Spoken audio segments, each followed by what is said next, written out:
That was a good lunch. Click like for the chicken legs. So what's going on, guys, and welcome again to another video. In today's video, we're gonna talk niche, guys. Niche. To be honest here, guys, I'm a niche lover, but at the most part, niche, for some reason, get a bad reputation. And I'm here to fix that. Not all niche fragrances smells like chicken crab. Chicken crab are delicious, by the way.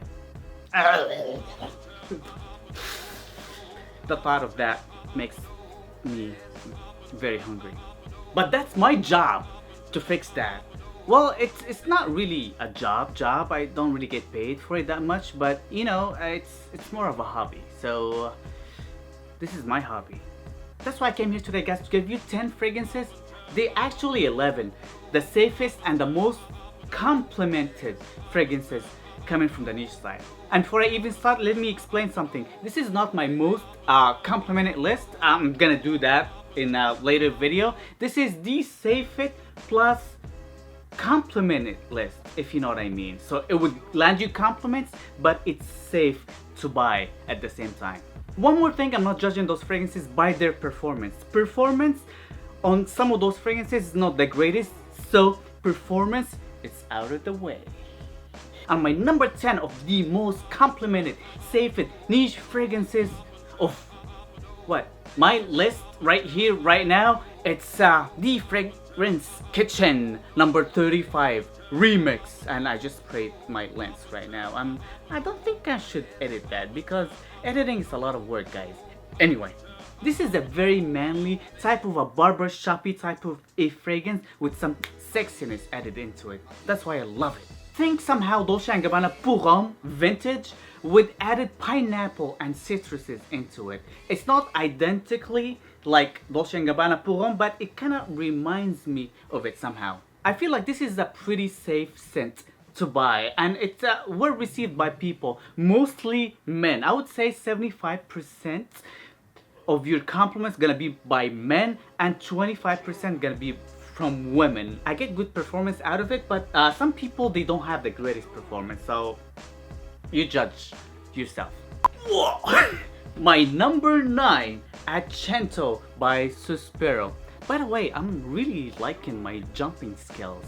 Kind of like I'm working out and talking to you guys, so by the end of the video, I'm gonna be like sweating like a pig, but it's okay. I forgive you for that. This is a beautiful, musky, pineapple-y scent. It would definitely get you compliments from men and women, and it's best suited for night outs, in my opinion. You guys still here? Good. Number 8, Montauk by Bond number 9. I would honestly admit this is one of the most manly, fruity, floral fragrances that I can think of right now, to be honest. It performs really well on my skin and women love it. And I would say it's 50-50 when it comes to men and women ratio of compliments. I wanted to give Udin its respect and jump again, but I'm getting tired, so forgive me, Udin. And Udin's gonna be my number 7 of the most complimented and safest niche fragrances. I feel like this is more of a manly scent somehow. Women still love it, but men love it more. So when it comes to the compliment ratio, I would say 60 for men and 40 for women. And if you want to get a cheaper alternative, go with Allure Homme by Chanel. It's very similar. I prefer this though.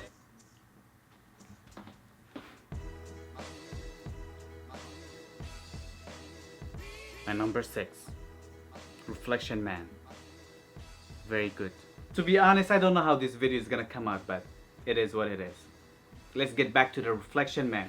This is a compliment galore, especially when it comes to the women's side. Men love it somehow less than women. This is one of those fragrances that it leans a little bit toward women when it comes to compliments. I'm not saying it is feminine. Women dig it more. That's what I'm trying to say. Sometimes I just don't know how to speak. And let me tell you something, guys. This is one of the manliest jasmine-based fragrances that I ever smelled. It's jasmine-y, but it exudes manliness and sexiness for some reason. Yeah, I loved it. This is the non-magnetic, and that's why I don't really wear it as much, because I just want to save it and savor it as much as I can. My number 5 is Luminous by Frappin. A lot of people really love the way this fragrance smells, but they hate it at the same time because of the performance issues. And to be honest here guys, I'm okay with the performance it gives me. It gives me around 4 hours, give or take, but I'm okay with that. I only wear it when it's hot outside and I just want to run a quick errand. I just love how sparkling it makes me feel, if you know what I mean. It's got some gin and citruses and some woods, but it mostly, to my nose, smells like Sprite, but in a good way. And people tend to love the way it smells on me while it projects. Compliment ratio, I would say 60-40 toward the men's side. Men love it a little more than women. Number 4, Bleecker Street. To be honest here guys, I don't want to talk much about it. First of all, it's very famous and everybody loves it. Second of all, I don't know what happened lately, but the price of Bleecker Street got skyrocketed toward the roof, and I'm not happy about that. But nevertheless, if you own it, save it to savor it in the apocalypse. My number 3 spot is a tie between Neo by Xerjoff and Bergamot 22 by Le Labo. I feel like those two fragrances are the best citrus-based fragrances ever made. They are somehow similar though. Bergamot 22, it's got a very dominant backbone into it. Neo don't. I personally like them both. That's why I have them both, and they both perform amazingly on my skin. But when it comes to the compliment ratio, I feel like those two fragrances geared a little bit toward men most likely complimenting you. Don't get me wrong, women really like him too, but I feel like the compliment ratio on me personally, it's 70-30 toward the men's side. I feel like I should end this video right now. Not because I'm an a-hole, well, don't get me wrong, I am, but because most likely you guys know already the 2 last ones on my list. And number 2, Green Irish Tweed, GIT, Green Irish Tweed, Green Irish Tweed, Green Irish Tweed, Green Irish Tweed, Green Irish Tweed. I don't know how to say Green Irish Tweed, I always say GIT, and now the fact that I'm in front of the camera and I was like, wanted to say Green Irish Tweed, I was like, it doesn't really want to come out. But yeah, that's one of the perks, not perks, it's just, never mind.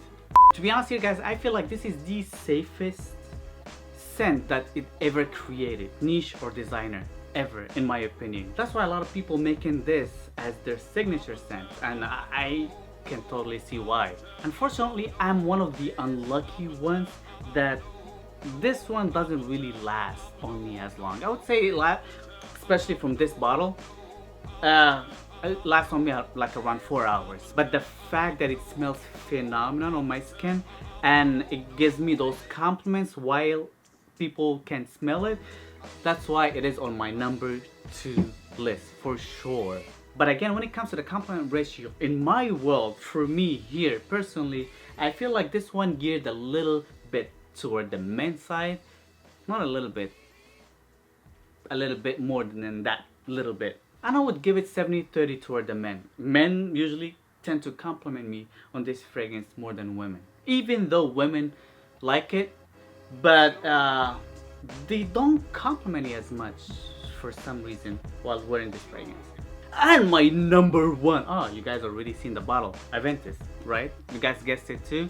I would have done the same thing if I've seen this video, somebody else doing it. I would 100% guess that Aventus is my number 1. And I hate that. I'm not gonna lie guys, I hate the fact that Aventus is so popular. Just because I don't want it to be that famous, because I want to wear it more and I want to enjoy it more and I want to be unique. But god damn it, smells good, man. Everybody knows how Aventus smells like. Let's get back to the compliment ratio. This compliment ratio, I would say 30% women, 30% men, and 40% my cat. My cat even compliment me every time I wear Aventus. Just kidding guys. She thinks I stink. But anyway, this one is a compliment galore, guys. You would definitely get compliments even though you're made out of, did I mention earlier that chicken crab? So if you're related by any chance to what I've said earlier, I apologize for that. So this is pretty much it, guys, my video for today. Give me those love likes if you enjoyed it. I try to make videos standing up a little more, because when I sit down my energy is a little down, but when I stand up I go crazy. Let me know what you guys think of my list. Let me know, have you tried everything of my list? Let me know what are your safest, most complimented leash fragrances on you. I'm curious, dude, and I want to know. Thank you guys for watching, and please give me those love likes if you enjoyed this video, and don't forget to subscribe right there somewhere. Please, I want you back. Duck activated. Peace. Guys, and welcome again to another video. In today's video is gonna be another unboxing and first impressions. I'm pretty sure by now you guys already know which cologne it is. It's a vintage Paco Rabanne Pour